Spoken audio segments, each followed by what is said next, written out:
Ya, bisa kita kembali bersama Dialog Jurnal Siang. Ini masih mengenai kualitas situs pemerintahan dengan Abdul Rahman Ma'mun, Direktur dari Paramadina Public Policy Institute, dan Mbak Ratna Dasahasta ya dari peneliti Transparansi Internasional Indonesia.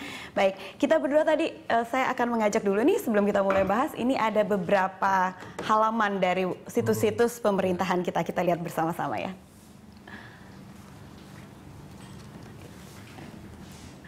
Ini adalah salah satu dari situs Kementerian Pariwisata dan Ekonomi Kreatif. Menparekraf ya? Ya. Ini tampilan depannya ya. Ya. Kemudian ada juga tampilan dari, ya betul, Kementerian Perdagangan. Dengan fitur-fiturnya.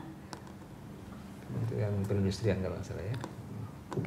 Ya, berikut ini adalah Kementerian Perindustrian yang tahun lalu ya, pemenang tahun lalu ini ya. Betul. Lalu ada Kementerian Pendidikan dan Kebudayaan. Hafal sekali logonya. Logonya ya. Bagaimana ini skornya Kemendikbud di tahun lalu katakanlah? Mudah-mudahan membaik gitu ya. Tahun lalu masuk 10 besar juga. Tidak Kemendikbud tahun lalu? Saya nggak lupa angkanya berapa, tetapi cukup baik lah sebenarnya. Baik. Ini Kementerian Pertanian. Lalu ini Kementerian Koordinator Bidang Perekonomian. Menko Perekonomian ya. Iya.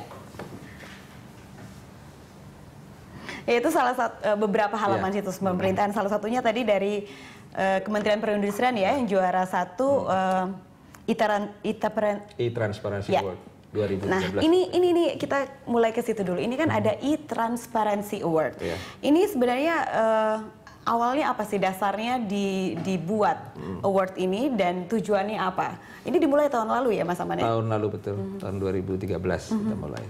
Jadi sebenarnya ini inisiatif dari masyarakat sipil untuk ikut mendorong pemerintahan ini menampilkan informasi yang lebih terbuka melalui situs mereka yang pada dasarnya mereka semua sudah punya situs atau website ya. Kemudian website ini bagaimana dioptimalkan untuk menampilkan informasi-informasi yang dibutuhkan masyarakat.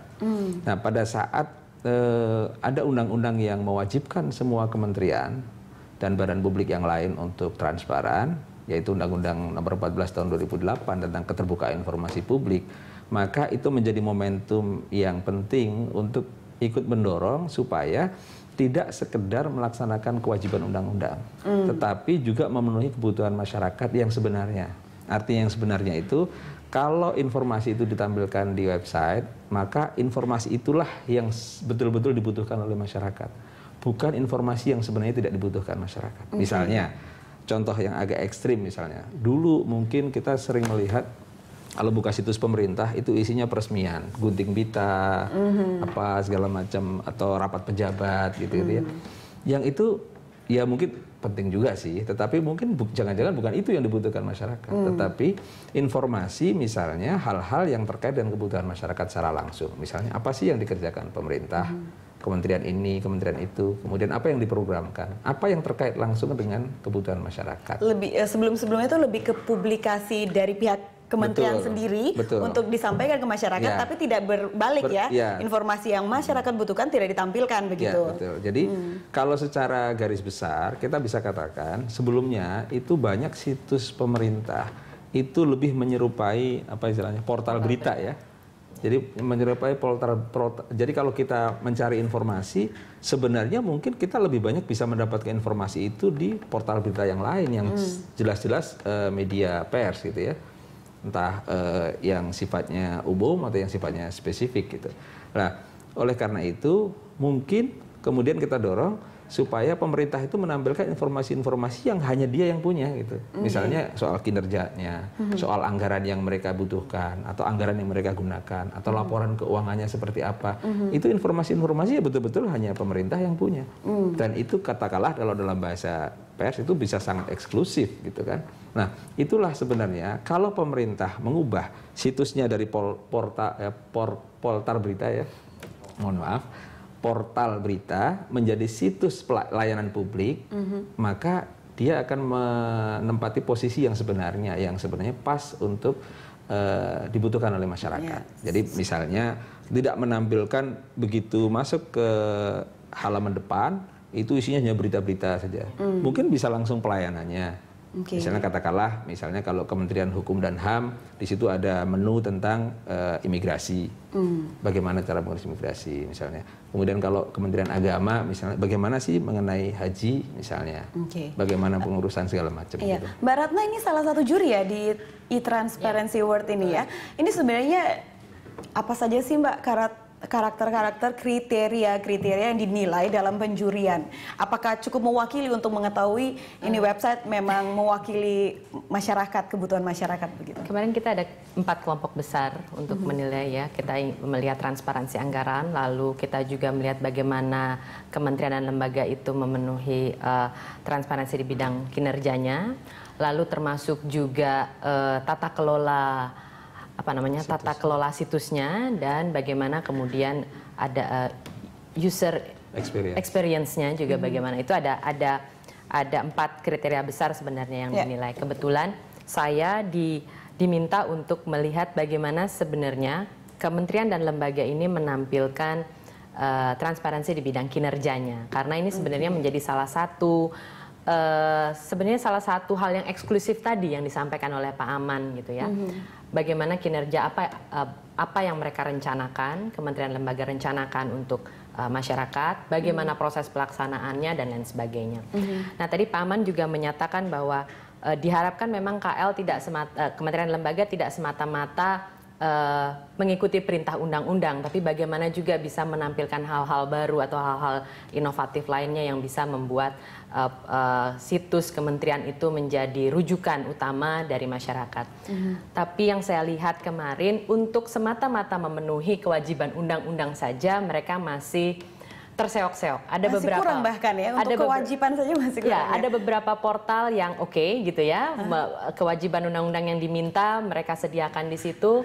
Tapi ada juga yang masih belum gitu. Ada juga yang saya agak melihatnya, lalu apa bedanya misalnya ini dengan portal berita yang lain, dengan Detik dan lain sebagainya misalnya begitu. Mereka tidak menunjukkan berapa anggaran yang berapa anggaran yang dimiliki dalam 1 tahun misalnya, lalu digunakan untuk apa saja, atau badan publik ini atau kementerian atau lembaga ini melakukan apa saja dalam 1 tahun, lalu hasilnya bagaimana. Itu ada beberapa portal yang kita tidak temukan itu. Katakan kalau tahun lalu pesertanya 47 lembaga ya. Tahun ini masih sama atau masih sama? Nah, katakan dari 47 itu kurang lebih berapa situs yang ibaratnya kewajibannya saja tidak ditampilkan begitu di situsnya? Kurang lebih saja. Apakah di bawah 50%, apa bahkan di atas 50% gitu? Enggak sih sebenarnya, kalau yang tahun ini saya lihat gitu ya, yang tahun ini saya lihat mungkin ada sekitar 5 situs lah ya. Katakanlah 5 situs yang masih jauh gitu dengan 5 situs teratas misalnya begitu, yang sudah atau yang juara tahun lalu gitu ya, perindustrian dan pekerjaan umum PU misalnya gitu. Masih ada yang belum improving webnya misalnya gitu. Atau ada juga yang sayang sekali misalnya tidak bisa diakses pada saat kita melakukan penjurian, sementara situsnya tidak bisa diakses. Itu hanya saat penjurian atau bagaimana? Apa jangan-jangan tidak pernah bisa diakses oleh masyarakat? Itu yang kita tidak ketahui. Bayangan masyarakat tidak pernah bisa menentukan kapan saya akan membutuhkan informasi. Dia akan menuju situs itu ketika dia membutuhkan informasi atau membutuhkan apapun yang berkaitan dengan lembaga yang bersangkutan. Lalu bagaimana misalnya tidak bisa diakses. Dan kemarin kita 3 hari penjurian, selama 3 hari tidak bisa dibuka. Saya pikir apa karena libur atau apa gitu ya. Tapi itu alasan yang konyol sebenarnya. Kalau bukan kantor, ini internet ya. Hari ini gitu ya, betul. Situs. Hari ini masa kalah dengan situs game gitu yang bisa setiap saat dibuka gitu. Ini situs kementerian masih tidak bisa dibuka.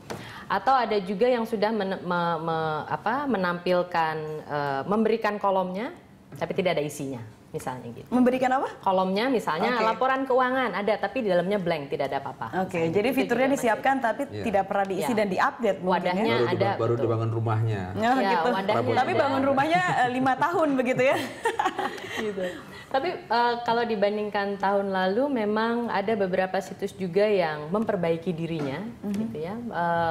Beberapa situs yang tapi ada juga yang stagnan, entah tidak peduli atau apa gitu. Misalnya saya masih belum bisa misalnya mendapati data dalam 1 tahun kepolisian Indonesia misalnya menangani berapa kasus pidana, berapa yang pencurian, berapa yang pembunuhan misalnya gitu. Berapa yang korupsi, karena ada KPK bisa memenuhi hal yang korupsi, tapi yang ditangani itu oleh kepolisian juga masih belum ada, misalnya kayak gitu. Sementara informasi seperti itu kan dibutuhkan oleh banyak orang. Tidak harus misalnya kami yang di masyarakat sipil. Bagaimana dengan mahasiswa yang mau nulis skripsi atau sedang melakukan penelitian? Saya ingin tahu dalam 1 tahun di Indonesia ada berapa kasus pembunuhan. Tidak pernah ada datanya, gitu kan. Walau alam gitu orang bisa jawab. Oke. Baik. Hal-hal yang seperti itu sebenarnya sederhana tapi Sederhana tapi dibutuhkan oleh masyarakat ya. Jadi tampaknya hal-hal dasar yang perlu disiapkan oleh situs pemerintah ini penting begitu. Apa saja yang harus mereka siapkan di halaman website mereka. Itu akan saya tanyakan tapi setelah jeda berikut ini. Ya pemirsa, kami akan kembali.